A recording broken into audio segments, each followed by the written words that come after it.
Parceria Hospital Sírio-Libanês. Pratique o isolamento social. Fique em casa.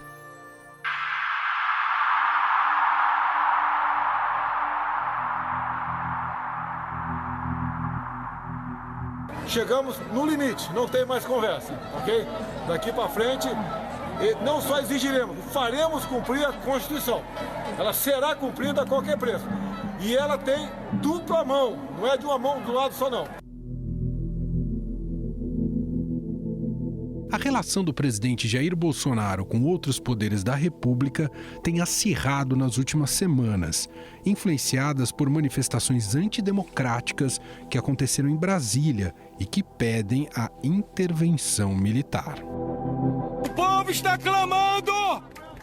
Nós queremos o AI-5 e Bolsonaro no poder! Aliás, a fala que ouvimos no princípio desse podcast mostra que o presidente está incomodado com recentes decisões do Supremo Tribunal Federal, como o veto ao nome de Alexandre Ramagem, amigo da família Bolsonaro, para o cargo de diretor-geral da Polícia Federal. Em meio às acusações do ex-ministro da Justiça Sérgio Moro de interferência política na instituição, Alexandre de Moraes atendeu o pedido de partidos políticos para barrar a indicação e foi duramente criticado por Bolsonaro. Nós publicamos no DO a não indicação do Ramagem, cumprir decisão liminar, chateado, que afinal de contas está na BIM. Se não pode estar na PF, não pode na BIM também. Tá? No meu entender, uma decisão política, e ontem comecei um pronunciamento falando da Constituição. Eu respeito a Constituição e tudo tem um limite. No mínimo, espero do Alexandre de Moraes rapidez, para a gente poder tomar as providências. Tá? Não justifica a questão da impessoalidade. Como é que o senhor Alexandre de Moraes foi para o Supremo? Amizade com o senhor Michel Temer, ou não foi? Até que o plenário do STF decida sobre a nomeação, o presidente escolheu como diretor-geral da PF Rolando Alexandre de Souza. Ele é braço direito de Ramagem na Agência Brasileira de Inteligência, a ABIN. Esta foi a segunda manifestação que Jair Bolsonaro participa nas últimas semanas em Brasília. Na primeira, inflado pelos manifestantes, Bolsonaro disse que acabou a época de patifaria, se referindo às negociações políticas. Acabou a época da patifaria! É agora o povo no poder! Contem com o seu presidente para fazer tudo aquilo que for necessário para que nós possamos manter a nossa democracia e garantir aquilo que é de mais sagrado de nós, que é a nossa liberdade. O ato antidemocrático que pedia intervenção militar virou alvo de um inquérito no Supremo Tribunal Federal que vai apurar delitos cometidos por manifestantes. No dia seguinte, e depois de inúmeras críticas à sua participação no evento, Jair Bolsonaro defendeu os poderes abertos. Fecha o Supremo e Oh, não sei essa conversa fechar. Aqui não tem fechar nada, dá licença aí. Isso. Aqui é democracia. Isso, muito bem. Aqui é respeito à Constituição brasileira. Isso. E aqui é minha casa e a tua casa. Então eu peço, por favor, que não se fale isso aqui. Isso. Supremo aberto. Isso. Transparente. Congresso aberto, transparente. No entanto, acuado pelos acontecimentos recentes, Jair Bolsonaro voltou a elevar o tom no último domingo e disse que tem o apoio das Forças Armadas. Nós temos o povo ao nosso lado. Nós temos as Forças Armadas ao lado do povo, pela lei, pela ordem, pela democracia, pela liberdade. O vice-presidente Hamilton Mourão tentou apagar o incêndio e afirmou que o presidente não vai ultrapassar os limites estabelecidos pela Constituição. Já o ministro da Defesa, Fernando Azevedo e Silva, afirmou em nota que as Forças Armadas cumprem sua missão constitucional e que estarão sempre ao lado da lei, da ordem, da democracia e da liberdade. Afinal, o que Bolsonaro quis dizer com esta frase? Como repercutiu entre os militares essa declaração? Sobre o assunto, converso agora com o repórter especial do Estadão, Roberto Godoy. Olá, Godoy, como vai? Tudo bem, Manuel, amigos. Mais uma vez, o presidente Jair Bolsonaro tenta se ancorar na credibilidade aí das Forças Armadas e acaba passando uma mensagem dúbia à sociedade, como elas pudessem bancar mesmo, né, as aventuras mais autoritárias do Bolsonaro. Essa distância regulamentar está ficando mais clara? As Forças Armadas estão conseguindo manifestar independência ao Bolsonaro, mesmo com tanta gente dentro do governo, Godoy? No domingo, quando ele fez essas declarações, a reação foi a pior possível em todos os meios, inclusive o militar. Imediatamente começou uma discussão sobre interna, muito discreta, como é do perfil mesmo das forças, né? Sobre se o Ministério da Defesa, que é a expressão das Forças Armadas, né, deveria se manifestar ou não. E aí ficou uma coisa assim, já saiu uma nota anterior, a cada vez que o presidente fala, a gente vai ter que fazer uma outra nota. Então, isso demorou muito tempo e só mais de 24 horas depois é que saiu uma nota do ministro Fernando Azevedo e Silva, da Defesa, e que é muito expressiva, embora seja curtíssima, tem 11 linhas apenas, né? E dá para destacar duas coisas. A primeira delas é a nota. As outras todas, todo mais ali, com uma exceção que eu vou citar em seguida, perde dimensão. Primeira linha, ele diz o seguinte: as Forças Armadas cumprem sua missão constitucional. Ponto. É isso. Cumprir a missão constitucional significa que não se entra em aventura, que não se faz golpe e, sobretudo, que as Forças Armadas são fiéis ao Estado brasileiro, do qual o governo é parte, mas não é o Estado. O presidente é o comandante supremo das Forças Armadas, mas acima dele está o conceito de unidade da nação, preservação da nação. O que as Forças Armadas fazem é preservar a integridade da nação brasileira, ou até acima do governo, ou seja, o governo tem que manter o país dentro dessas regras, com segurança, com capacidade, enfim, o governo é o agente do Estado. Agora, na suposição de que o governo perca essa capacidade, as Forças Armadas, em tese, né, podem intervir sim, porque teria perdido a governabilidade, você teria uma ameaça ao Brasil como nação, como Estado. Não é o caso nem de longe, né? Godoy, agora, por outro lado, queria te ouvir também sobre o aspecto político disso, porque o Bolsonaro colocou vários generais da reserva ali no governo, tanto no primeiro escalão, em vários ministérios, mas também há representantes no segundo escalão, no terceiro escalão do governo. Ele gostaria até de reforçar no segundo e terceiro escalões do governo. Isso também não mancha a credibilidade das Forças Armadas? Chegará um ponto que ela vai precisar decidir se fica ou não dentro desse governo, Godoy? Exatamente isso. Isso já aconteceu durante a ditadura. Num dado momento, os militares ocupavam tantos cargos que era, de fato, um argumento que esse governo usa e que os governos militares, os governos da ditadura usaram, de que eram militares no governo, mas não um governo militar. E aí usavam questões conceituais e tal. Você tinha ali um gênio, que era o general Golbery Couto e Silva, que montou todo um ideário para justificar esse conceito de que era um governo com militares, não um governo militar. Esse governo, de fato, é um governo que tem militares, mas não é um governo militar. Ele foi eleito democraticamente com 58 milhões de votos, você não pode desprezar isso nunca, jamais.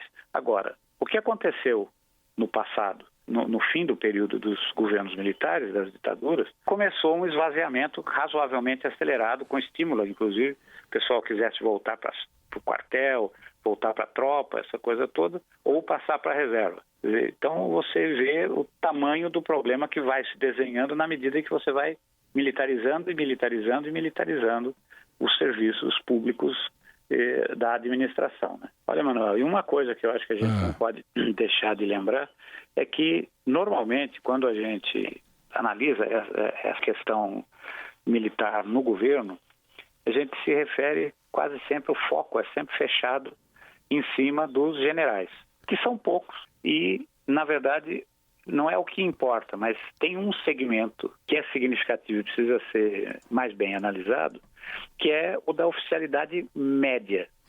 que é o pessoal que tem a tropa na mão, Emanuel. É o coronel que comanda batalhão, por exemplo. Então, veja, numa comunidade de aproximadamente 300 mil pessoas, que é o tamanho do efetivo das três forças, né? O presidente Bolsonaro tem um apoio muito forte dos suboficiais, sargentos, cabos, o pessoal, sargento de armas.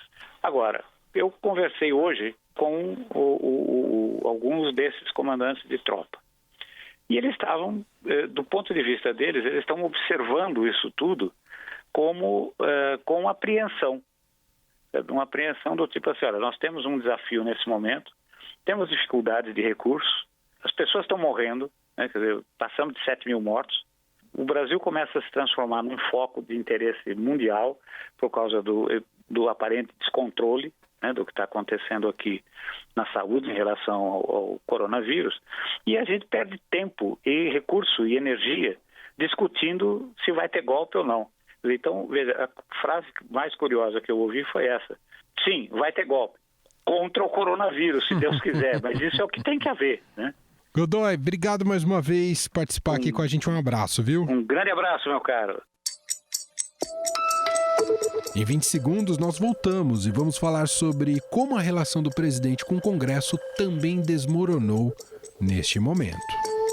Em tempos de Covid-19, vamos ser responsáveis, praticando isolamento social e não disseminando notícias de fontes desconhecidas. O Hospital Sírio-Libanês tem uma página especial com informações sempre atualizadas. Acesse hsl.org.br/coronavírus.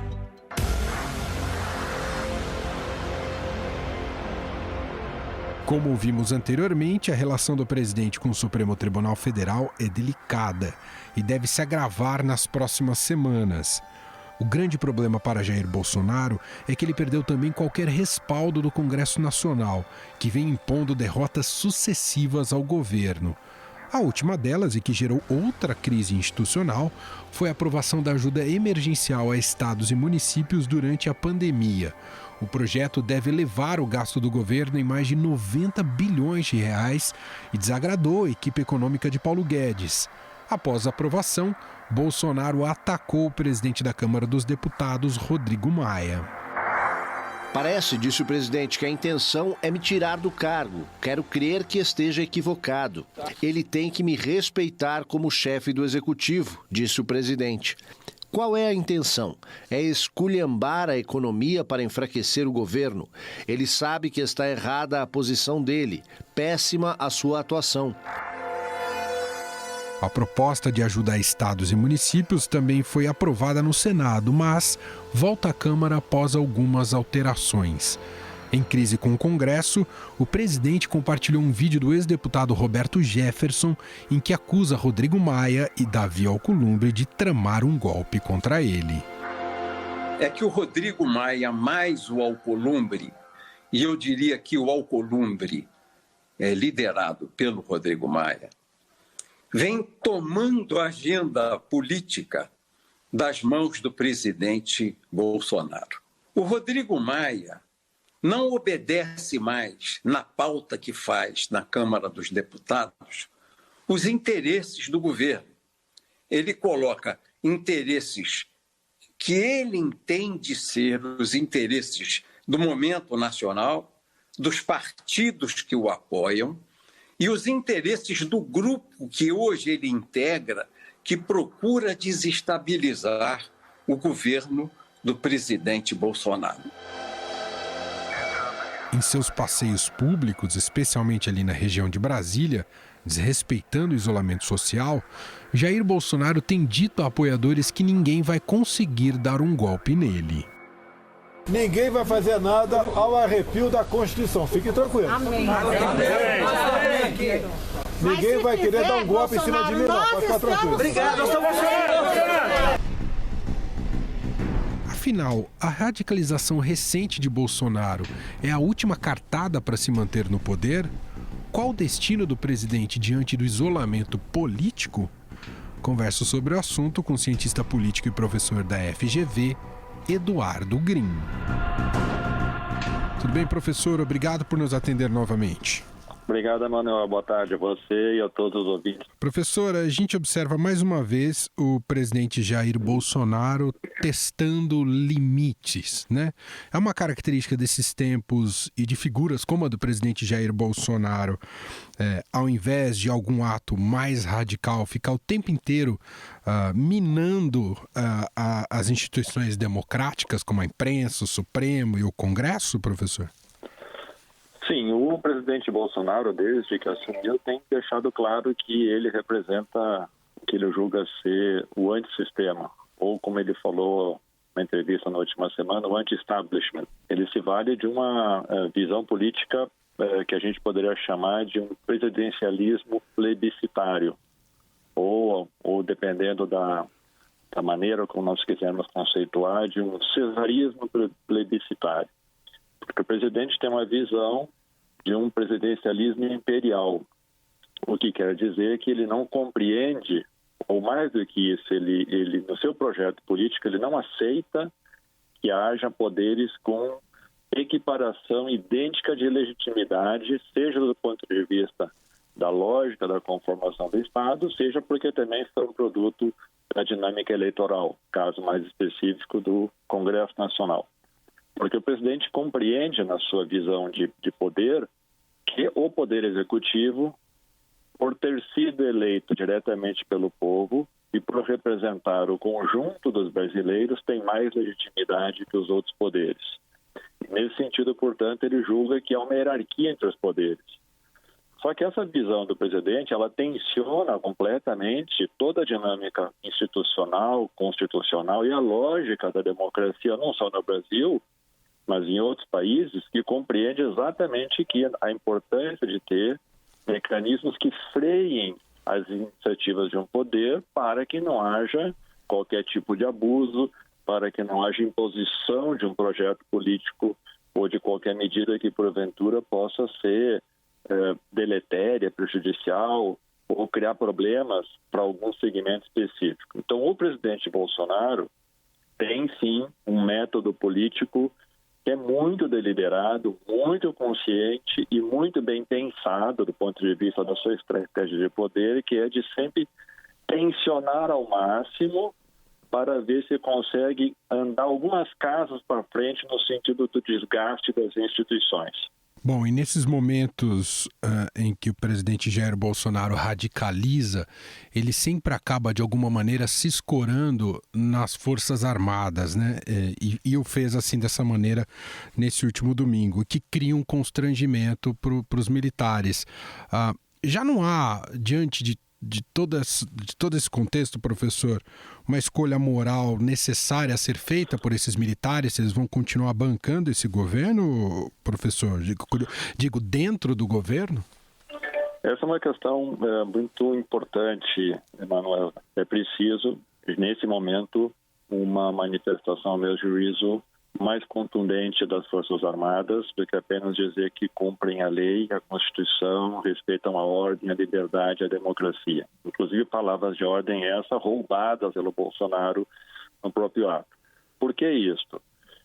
Na medida em que o governo vem desenhando uma estratégia de manutenção calcada basicamente em dois aliados, que é o Centrão e que são as Forças Armadas, nós passamos a ter no Brasil algo que é inusitado na nossa história política, ou seja, as Forças Armadas aceitando que o governo vai fazer claramente aliança com aquilo que tem de mais imoral e antiético na política. Então, nesse sentido, as Forças Armadas chancelam essa política do presidente. As Forças Armadas, se não tiverem uma posição mais explícita de repudiar esse tipo de ato, elas vão autorizando que o presidente radicalize ainda mais esse tipo de manifestação, porque não adianta mais dar declarações protocolares, a meu juízo, de que as Forças Armadas são uma instituição do Estado e não estão a serviço do governo. E as Forças Armadas, portanto, vão, de maneira muito perigosa, se aproximando de um presidente cujo projeto político, a cada dia que passa, fica mais evidente que é um projeto autoritário, é um projeto de negação das liberdades políticas, é um projeto de negação das instituições democráticas. Então, o presidente conseguiu, nesse caso, enredar as Forças Armadas de um jeito tal que elas não sabem exatamente para onde elas caminharão. Elas vão sair do governo esse que fez parte do que eles julgavam ser uma alternativa necessária para impedir a volta do PT, vão seguir no governo fazendo vistas grossas para essas medidas que são claramente autoritárias do presidente, que apontam para um cenário de caos social, institucional, político e mesmo econômico, ou vão adotar uma atitude mais dura com o presidente de colocar uma risca dizendo, olha, daqui para diante não dá mais para passar, porque daqui a pouco nós não temos mais como controlar. Por quê? Há, no caso das atitudes do presidente Bolsonaro, um outro problema, que não é só os militares estarem envolvidos no governo, mas é a politização das Forças Armadas, sobretudo daquelas camadas de comando mais baixas, como praças, sargentos, tenentes, que são em geral mais jovens e que tendem a ter um pouco mais de simpatia com esse discurso voluntarista, com esses arrobos autoritários do presidente. Então, em algum momento, me parece que se as Forças Armadas não adotarem uma posição, inclusive de preservação da sua própria instituição como instituição de Estado, nós podemos ter um cenário complicado daqui para frente e talvez de difícil rearranjo em função dessa intenção, ao meu juízo, clara do presidente, que é de usar os militares para sustentar seu governo. Então, é nessa perspectiva que me parece que as Forças Armadas devem e ainda estão devendo para a sociedade brasileira uma posição mais contundente de condenação desses atos. Muito bom. Ouvimos Eduardo Green, cientista político da FGV, gentilmente atendendo mais uma vez aqui a nossa reportagem. Obrigado, professor. Obrigado, Manel. Boa tarde pela oportunidade. Na manifestação do último domingo, profissionais do Estadão, como o fotógrafo Dida Sampaio, foram alvos de xingamentos e agressões físicas por parte de apoiadores de Bolsonaro. O presidente minimizou o ocorrido e disse que, se houve, partiu de possíveis infiltrados, palavras do presidente. Já a ministra do Supremo Tribunal Federal, Carmen Lúcia, lembrou da importância do trabalho da imprensa. É inaceitável, é inexplicável que ainda tenhamos cidadãos que não entenderam que o papel de um profissional da imprensa é o papel que garante a cada um de nós poder ser livre. O Procurador-Geral da República, Augusto Aras, solicitou a apuração das agressões sofridas por jornalistas na Praça dos Três Poderes.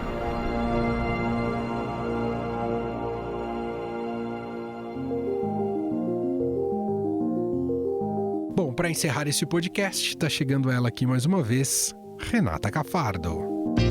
Fique em casa com o Estadão, com Renata Cafardo. Hoje aqui no nosso quadro Fique em Casa, a gente vai conversar com a empresária Ana Maria Diniz, que está em casa, na sua casa, em Indaiatuba, mas de lá está agitando vários projetos sociais.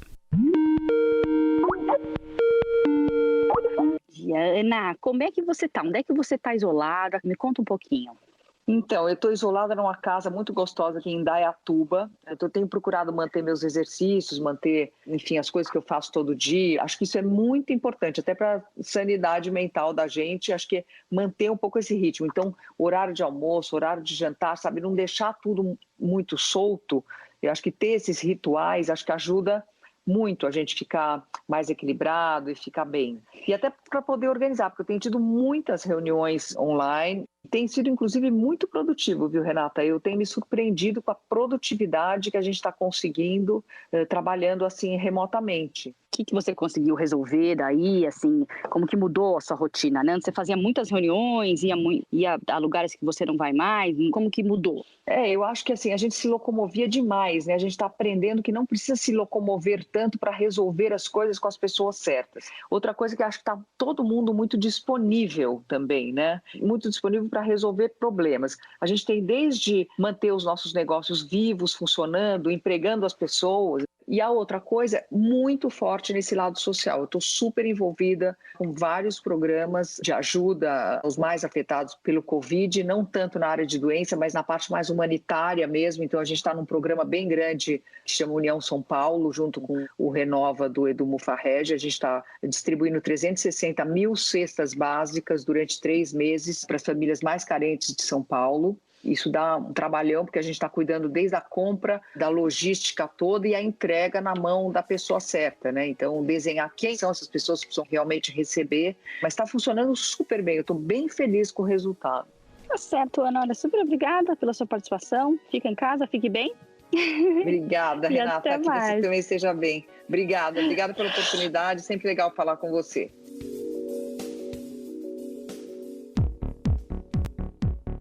O Estadão Notícias desta terça-feira vai ficando por aqui. Contou com a apresentação minha, Emanuel Bonfim, participação de Renata Cafardo, produção de Gustavo Lopes e Bárbara Rubira e montagem de Nelson Volter. O diretor de jornalismo do Grupo Estado é João Fábio Caminoto. Mande seu comentário e sugestão para o e-mail podcast@estadão.com. Um abraço para você e a gente se fala daqui a pouco, às 5 da tarde, com mais uma edição do podcast Na Quarentena. Até lá! Estadão Notícias.